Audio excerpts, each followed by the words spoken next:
What's up, y'all? We are back. Episode 37 of the Nashville Stampede Out of the Park Baseball 24 series.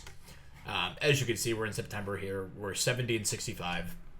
I was just kind of playing around, and I didn't really feel like recording this whole thing just because we're late in the series. And, I did obviously all of this off camera. I'll go through like the big moves and the guys that we picked up and kind of what happened from the beginning of the season. So, Marquez did retire at the beginning of the year. We were going to let him go anyway, but he had a heck of a run. We actually wound up retiring his number 28. Our first ever retired number. So, check out his career with the Stampede. 96 wins, 2.74 ERA.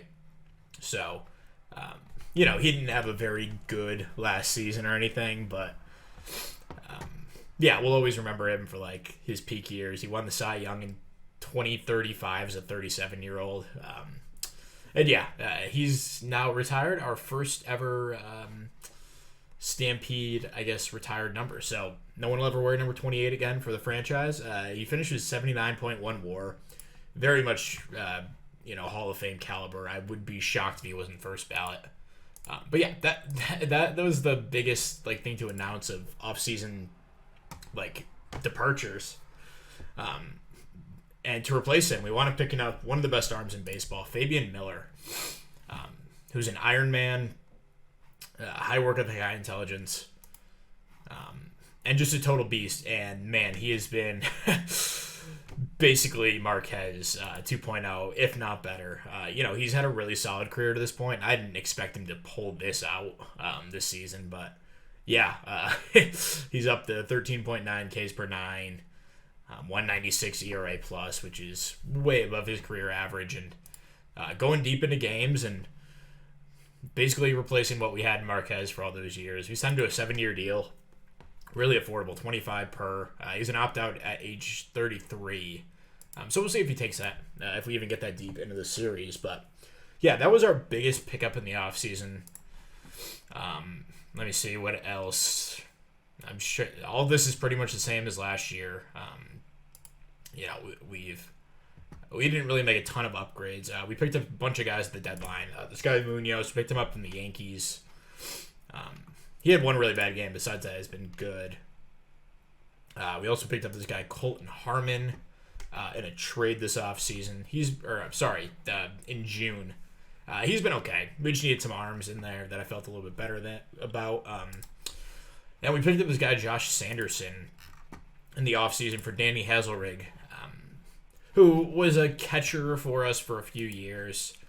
I didn't really like his catcher ability, so he wound up DHing most of last year and just didn't really cut it as a DH. So I sent him off to the Marlins for Sanderson, and hasn't gotten a ton of work in the majors this year. We've had pretty good health, so he hasn't really had to shop, but he's up with the team now after roster's expanded.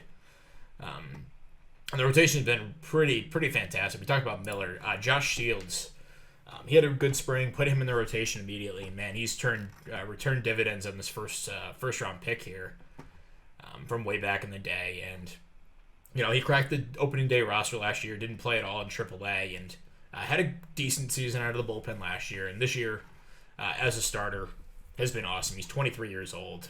Great personality. Love what we're seeing out of him so far.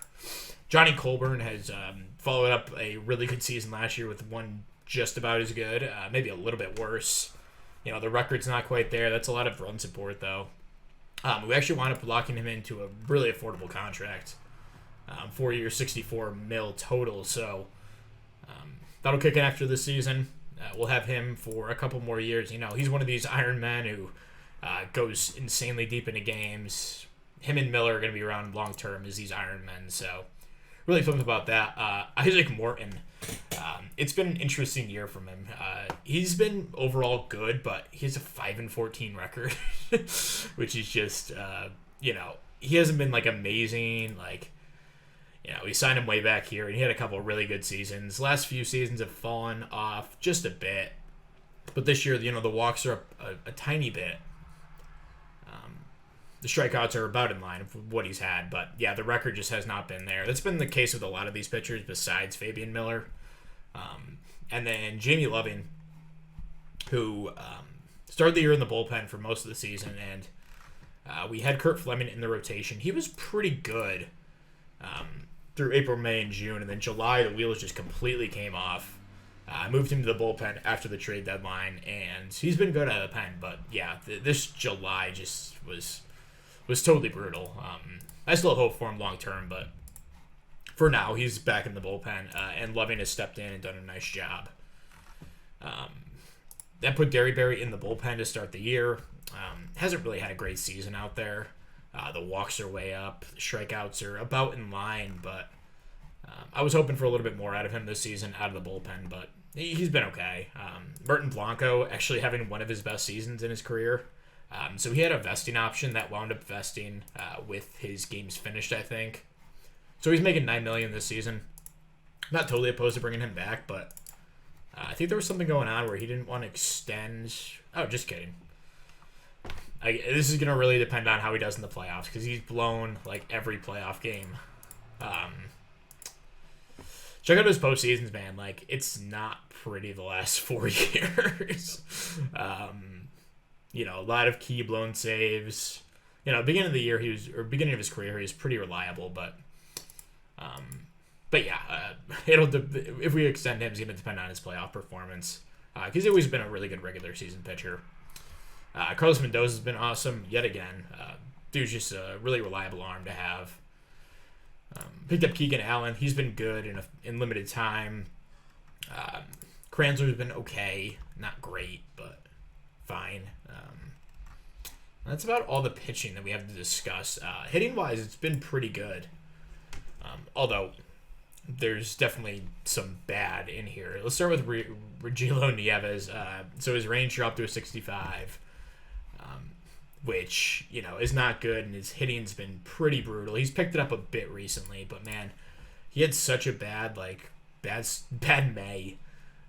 Wound up on the IL a couple times, and overall just has not really had a good season. I'm hoping he can turn it around. I mean, at least become like that 90 WRC plus guy, but yeah, his contract's untradeable. I've looked. Unfortunately, it doesn't look like it's really going to work out for us. But Ellie De La Cruz, he made the All-Star team, but I don't really think he was deserving of it. Check out his April, May, June. Like, he was hovering around a league average hitter. But July and August so far has completely turned it around and has been awesome.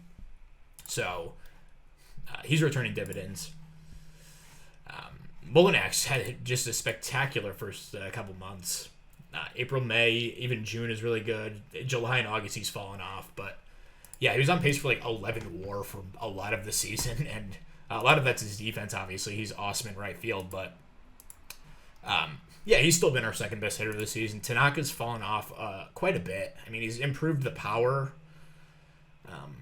but the average is way down, the walk rate's down, the strikeout rate's way up.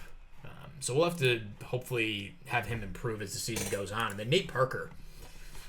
The 111 WRC plus doesn't look that impressive, but he's had like a couple really good months. Like his June, his July, or his May were really good. July was ice cold, and August has been really good. So we want a little bit more consistency out of him, but he's come together as a player for sure. Bruce Northern got off to a pretty horrific start to the year. His April was brutal. May was better. And he's been overall like a slightly above league average hitter. And plays some really good defense. He's played a lot of center field this year. Left field, he's been good. Then Tony Keller, the rookie. He played 11 games up in the majors last year. This year got he won the second base job. He's on pace for 3 WAR. He's been awesome. Yeah, he had a really good run like in these middle months where he's rocking like a 110 WRC plus at one point. August, he's fallen off a bit. But overall, a really good year for Tony. Dave Fisher just got called up. He was hitting okay, but he's on my 40-man, so I just called him up. Mike Cook has spent a lot of time in the majors. Didn't crack the opening day roster, but had to come up with some injuries, and he's been pretty good overall. Playing against lefties, I think, mostly. Yeah. We have a couple different lineups. Jeremy Hall has fallen off the bat a bit, but the defense has still been good. He's up to the 70 range, which is awesome. 6.60 rating. We'll take that all day. We would like a little bit more with the bat. I mean, he has the potential to do it, so hopefully he can pull that around. And then Ethan Salas is our catcher, making a lot of money. He's been well worth it with the defense and helping our pitching staff and all that. So, yeah, Deshaun Eichel has now followed up his really solid season last year with anything good. Ken McGinnis has been a black hole as our backup catcher, but then Sam Williams, this guy, I think he made the opening day roster. Remember, he was our starting third baseman in that playoff series last year. And he's been kind of thrust into duty and playing a lot, and he's held his own, definitely. So he's been a versatile piece, playing all over the field. First base, third base, left field, right field, kind of wherever we need him. He's not really starting anymore right now with Nieves back, but Nieves is being benched against lefties. Mike Cook comes in at DH, and that's kind of how it's going right now. So I don't think I'm missing anyone. Kevin Pearson's been up for a bit. He was fine. Devon Self got a couple at-bats. Needed a couple bodies.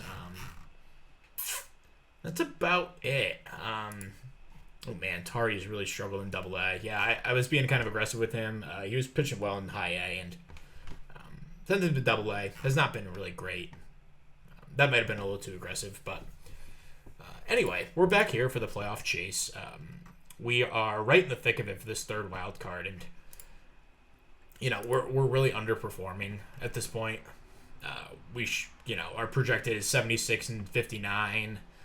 We're underperforming by 6 games. Our run differential is really good. The Braves have really improved. They were neck and neck with us. They had a negative run differential, and they've really turned it around. Just insane in home games, and their away record's worse than ours, but our home record's not amazing or anything. That's kind of how they've built their lead on us. We're 4th in our division, so it's going to take a little bit. There's a bunch of teams in this race with us, as you can say. It's going to be tough. There's 6 teams probably here fighting for this playoff spot, maybe 7. So, yeah, let's do it. Josh Shields on the mound, game 1 of this set.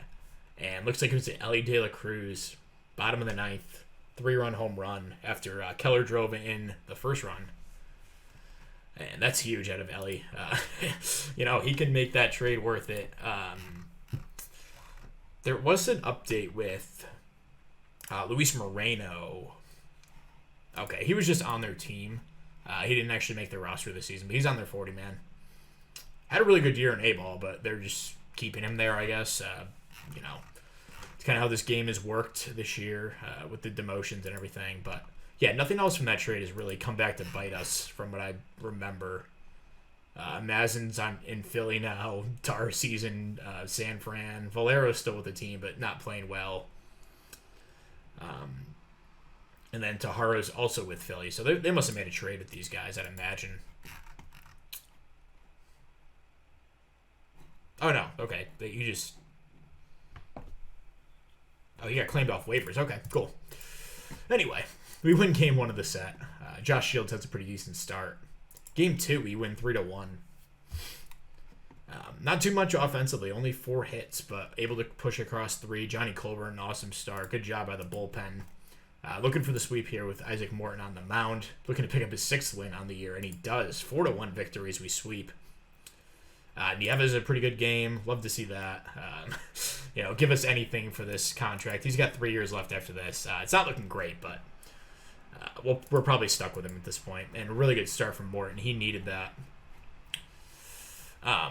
Okay, so we take sole possession of the third wild card here over the Mariners. The Oaks still right there. If you want to check in on Kira, having a really good season. His outfield range has dropped to 65.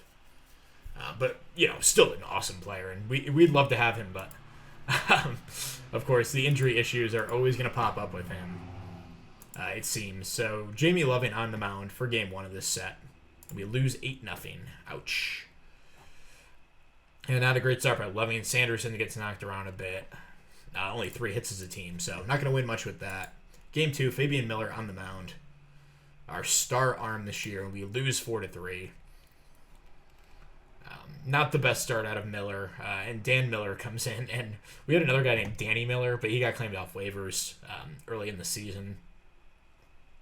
So yeah, not ideal there, as we lose the first 2 games of the set against Texas. who are right in the hunt with us. So kind of important. We fall back out of the wild card here. And Josh Shields on the mound for this one, looking to salvage the series, and we do. 3-1 victory.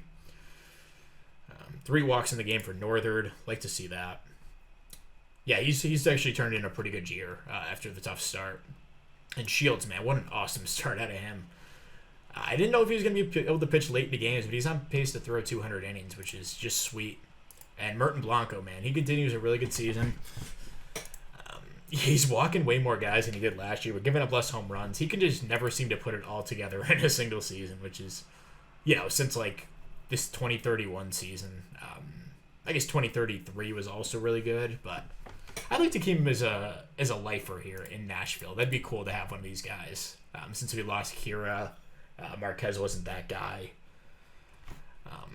All right, so we're tied now with the Mariners for that spot. We start a series against Miami, who is pretty bad. 30th in runs, 8th in ERA, so very much a pitching squad. Johnny Colburn will be on the mound for game 1, and we lose 4-0. Could also go over the draft really quick. It was a decent draft. I'll just go over like the first 5 rounds. We took this guy Steve Worcester. I don't know if it's pronounced Worcester, like it is, like the city in Mass. So I'm gonna go with Steve Worcester. He was a really high floor, but also high upside. Potential shortstop, second baseman. He played in rookie ball. Called him to high A. Didn't do too much there, but he was our first rounder. We took this guy Sonny Grimes, really high upside arm, with good work ethic and intelligence. Then we didn't have a 3rd round pick because we signed Miller, and then we took this guy Amari Mayfield, decent upside, as a 4th rounder. And then our 5th round pick was Billy St. Jean, another one of these like 3-pitch guys that we'll see if he works out. Low stamina, always a lot of potential there. But here we go, game 2 in Miami. Isaac Morton on the mound. We lose 3-2, so you picked up the loss in that one. And, not the worst start in the world, but only 2 runs pushed across, both by Tony Keller. So looking to win the series, salvage the series with a Game 3 victory with Jamie Loving on the mound. Pretty big game here. We lose 6-0. Not great. Colton Harmon really has struggled since coming over here for us.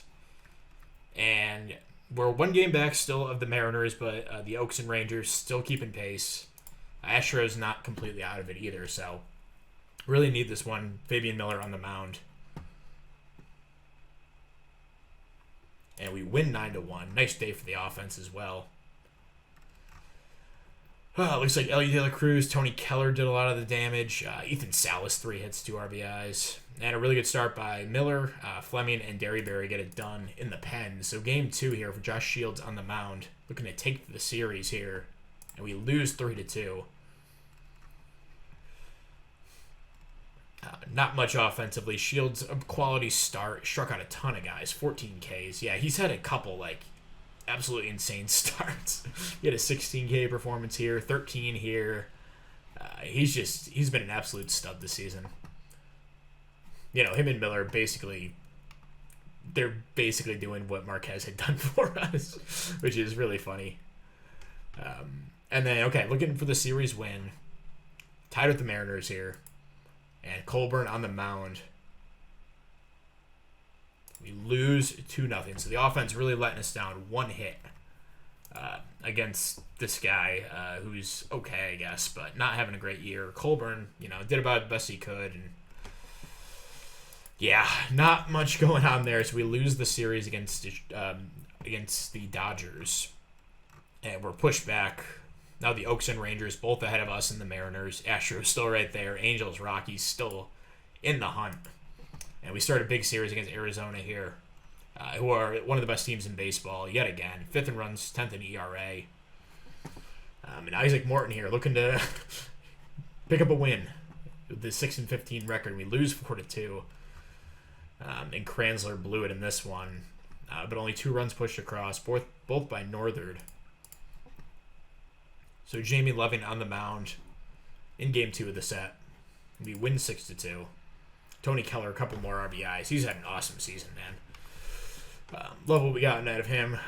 Tanaka, a couple hits. Hall drives in 2. He's picked it up for sure. Doing 84 WRC+. Loving quality start. Munoz and Mendoza get it done. So, looking to take the series. That would be huge against our division rival, Arizona. Fabian Miller on the mound. We win 8-2. Big game. Looks like, wow, something happened. Yeah, 7 runs in the bottom of the 8th. Ellie De La Cruz, 2-run double. Let's see. Tanaka drove in a pair. McGinnis drove in a run. Really good start from Miller. Looks like Allen gave up a run, wound up picking up the win, and then Hartman closed it out. So a huge series win there. We're 2 games back of the Oaks, so it looks like they're on a really nice roll right now. Second in runs scored, 6th in runs against. Yeah, they're a good team, man. Looks like the Rays are probably out of reach at this point. So we're going to have to bank on that 3rd wild card. And we start a series against San Fran, who are already eliminated, not a good team. 16th in runs scored, 9th in runs against. So a pretty bad team here. Let's see if we can take him. Josh Shields on the mound, game 1. We win 3-2. And it looks like it was a top of the 9th. Ken McGinnis, a pinch hit RBI. And Parker and Tanaka drove in the other 2. Shields a really good start. Miller and Blanco get it done. So Johnny Colbert on the mound, game 2 of the series. And we take it 5-2. Pitching's been really good this set thus far. Northern 3 hits, 2 RBIs. And Colburn, man, awesome start there. Needed that out of him. He's just been so consistent over the last 2 seasons. And Blanco, not to jinx it, but he's been on a nice run here. Game 3, looking for the sweep. We are still 2 games back at the Oaks, man. They're keeping pace with us. We need this one. Morton on the mound, and we win 9-5. It's like 5 runs in the first, and then 4 in the 9th, or 4 in the 3rd. Mike Cook, 3 RBIs. McGinnis, 3 RBIs. He's kind of coming around here as we come down the stretch. Molinak drove in a pair as well. Morton, not a good start, but Josh Sanderson picking up the slack, doing a nice job in relief. And Blanco picks up his 35th save of the year. So a huge sweep. We pull within 1 of the Oaks. Rockies 4 games back of us, so could come down to us in the Oaks. We have 9 games left to go. Jamie Lovin on the mound, first game in Houston. And we win 10-8. Big win. And man, look at that freaking win probability. 9 runs in the top of the 8th. Oh my goodness. A Mike Cook 2-run single, Parker run scoring single, Tanaka 2-run single. And looks like Mendoza got out of the bottom of the 8th with a double play to secure the win. Mike Cook, big game from him. Looks like it was a pretty balanced attack overall offensively. And Loving, not the best start, gave up 5 runs, only 1 earned. Kranzler, not a good bullpen appearance, but picks up the win. Shows you how much that matters. But a huge win against Houston, who we're fighting against still. And the Oaks keep pace. They're still a game up on us. Game 2, Fabian Miller on the mound. We win 6-3, man. We're on a really good run here. Ellie De La Cruz, 3 hits, 3 ribbies. Keller and Cook, both multi-hit games. And Miller, a really good start. And bullpen gets the job done. So looking for the sweep. The Oaks remain a game up on us, man. What the heck is their record in their last 10? We're 7-3. They are 9-1. Jeez. All right, Josh Shields on the mound, looking for the sweep against Houston. We pick it up, 9-4 victory. 5 runs in the top of the 9th, man. Does this team have some magic? I don't know. Well, we'll see. Bruce Northern, couple RBIs. Jeremy Hall batting second for some reason. Drives in 2 runs. Tanaka drives in 3. Decent job by the pitching overall to get us through it. And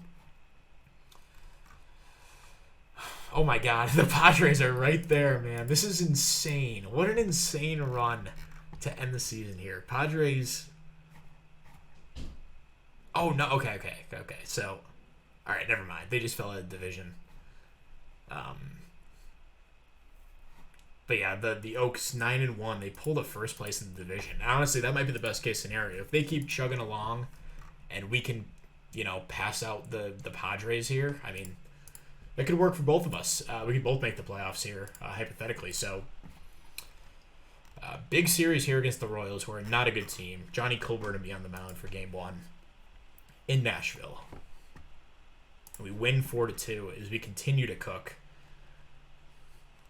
Nice day from McGinnis. Colburn, an awesome start, man. You can always rely on him. It's pretty crazy at this point. So, okay, it looks like the Oaks finally lost. We tied them. Game 2 against KC. We win 6-3 as we continue to roll here down the stretch. Isaac Morton, probably his most important and crucial start of the year, comes through big time. Then Munoz and Blanco get it done out of the pen. Pretty balanced attack once again offensively. Tony Keller continues an awesome run as we come down the stretch. Could hit 4 WAR, which is, all-star level. So continues to be really busy here as the Oaks continue to keep pace, as well as the Padres. We need to hope one of those two teams falls off here as we move forward. But looking for the sweep here against Kansas City. Jamie Loving on the mound.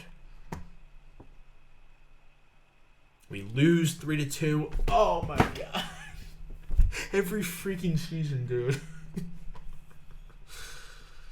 God. This happens every year. Last year was Ellie De La Cruz. It was always Kira getting hurt as the season winds down. And man, he breaks his kneecap.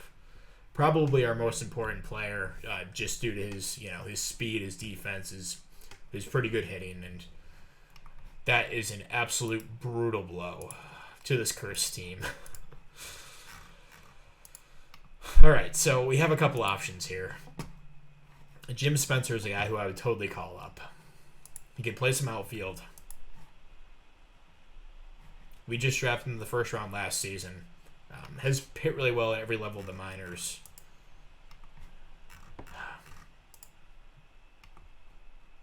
I don't know, man. That freaking sucks. I don't really want to even give Kevin Pearson a shot. I mean, he's been fine when he's been up, but it's not even really worth it. Devon Self is a guy I would give a shot to, but I think we roll with Jim Spencer. Let's do it. See what he can do, man. This could totally backfire, and he can absolutely suck, but he can play some left field. He can hit a bit. And let's see what he can bring. So, we got to redo this lineup a bit.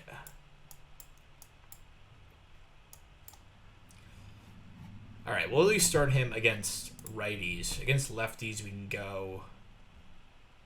I think I'm just going to DFA. Actually, no, let's send out Dave Fisher.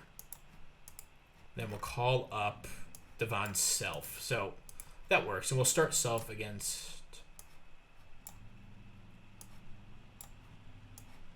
against lefties, I guess. That should be fine. We're working with what we got here. It's not much, but we throw Jim Spencer in as the backup. Yeah, he's ready. It's not like he's not. So, all right. So Spencer will start left. Okay. So we the bigger news, not the bigger news, but equally as important, we finally lost. I don't know what we ran off there, wins in a row, but we're 9-1 in our last 10. The Oaks and Padres both won. That's the worst case scenario, having them both be, both go on a run and compete for the division and leave us behind. Okay, so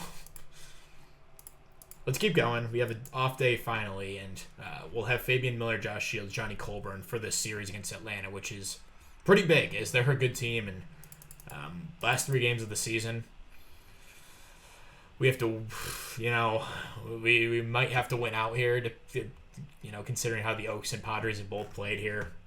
So game 1, we'll just do what we can. Fabian Miller here on the mound. We lose 2-1. So that's worst case. Now we really have to win out. and they both won. So, God, that freaking sucks, man. We go on this crazy run, but they also do. And Josh Shields on the mound, looking to keep our season alive potentially. But a win from either of those teams will eliminate us, and we win. The Oaks lost. There's still a chance. I'm not sure what the chance is or like what the circumstances would have to be, but we're technically still alive. Coming into the last game of the year, honestly, Johnny Colburn's the guy that I would want on the mound in this game, so let's do it. To save our season. We lose 4-0. The offense, they didn't lay a goose egg because I did get one hit, but it's about as close as it gets. And Colburn, a pretty decent start overall, and that's how the season's gonna end. We played one of the best pitchers in baseball. I can't exactly blame the team, but I mean, man, that's a tough way to go out. As we are officially eliminated from playoff contention. I don't know. That's the first time since 2029 that we missed, and that team, was like insanely underachieving that season. Underachieved by 10 games our potential, 11 games. And this team, it underachieved by 6 games. I'm not sure what that's about. I think this is probably one of the best teams we put together. And, it'll be fine this offseason. It's not a huge deal, but we're losing Ellie De La Cruz, which is a huge bat in the lineup. Merton Blanco, his future is up in the air. I don't even know if I'll be the general manager after this season. I'll probably force myself back on just because I built this team up and whatever. But yeah, we're stuck with Nieves, who's kind of a black hole at this point in his career, and I don't know. It'll be interesting to see what happens in the offseason. But yeah, we'll probably do the same thing next time. But yeah, that'll wrap up this episode. Thank you very much for watching episode 37 of the Nashville Save. We'll be back next time. Maybe if I feel like recording more, I'll do a more normal episode. But this one, I didn't really have it in me today. So that'll wrap it up. Thank you very much. We'll talk to you later. Bye.